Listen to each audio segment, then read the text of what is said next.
Hello students, today we will learn about what animals eat. Let's see a table of some animals and their food.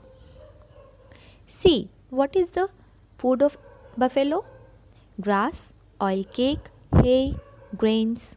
What is the food of cat? Small animals, birds, milk. What is the food of rat?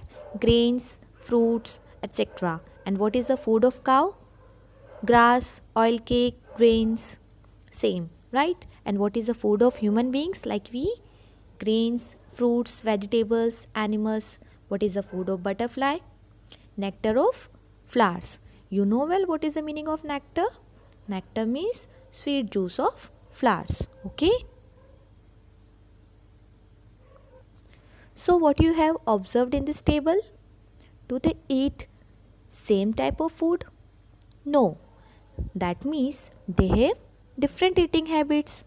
So, on the basis of their food habits, animals classify into herbivores, carnivores, omnivores, parasites, scavengers, and decomposers.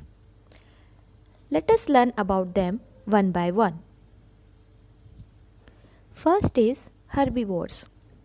See, herbivores comes from herba plus vorus. Herba means grass and vorus means eater. So what will be the definition of herbivores? Animals that eat only plants and plant products are called herbivores or herbivorous animals. So what will be the herbivorous animals? Cows, goats, rabbits, sheep and deer are the some examples of herbivores. Okay? Let us see special characteristics of herbivores. Herbivores have wide and blunt teeth which are suitable for grazing and grinding. Herbivores like cows, bulls and camels have habit to chew the cud. What is the meaning of cud? Cud means the partially chewed and swallowed food which helps them absorb most of the nutrients from the food. Now, herbivores like squirrels gnaw the food. What is the meaning of gnaw? To keep biting something repeatedly. Okay? Herbivores like butterflies and hummingbirds have straw-like mouth parts to suck nectar from flowers. Okay? Next we will learn about carnivores. See, carnivores comes from carn plus vorus. Carn means flesh and vorus means eater. So what will be the definition of carnivores? Carnivores? Animals that eat only the flesh of other animals are called carnivores or carnivorous animals. For example, lions, tigers, wolves, etc. Okay? Now, see the special characteristics of carnivores.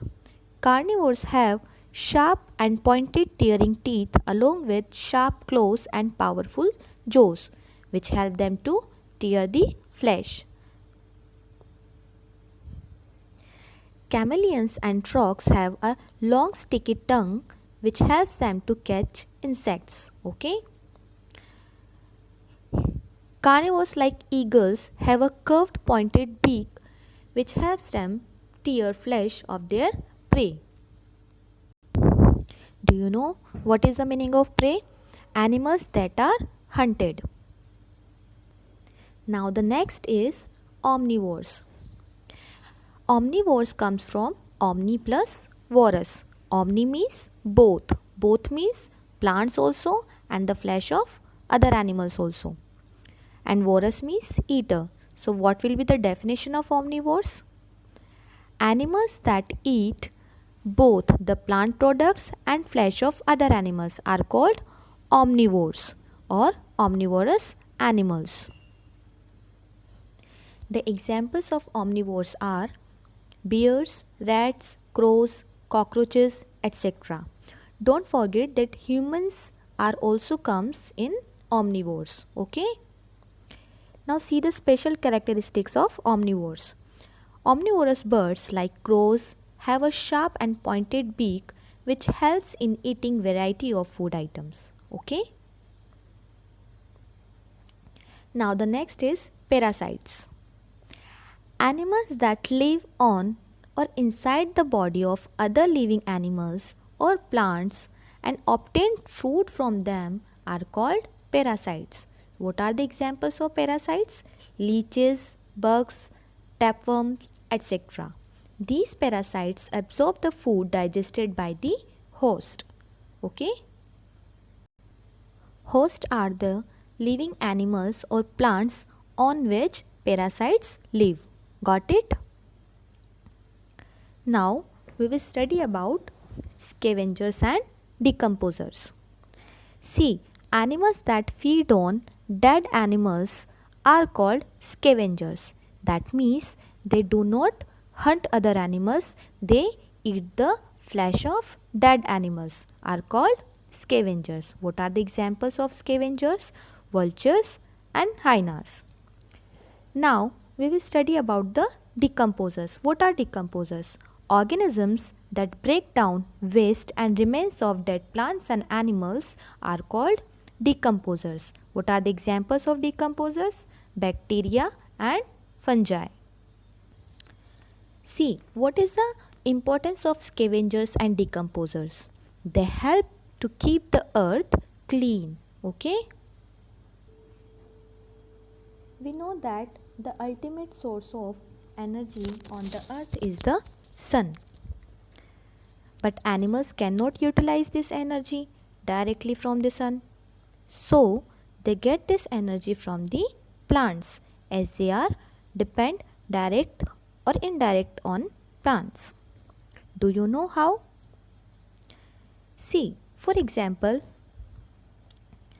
a grasshopper eats grass, which in turn is eaten by frog, and frog is eaten by snake, and snake is eaten by hawk, and when hawk is dead, is eaten by decomposers.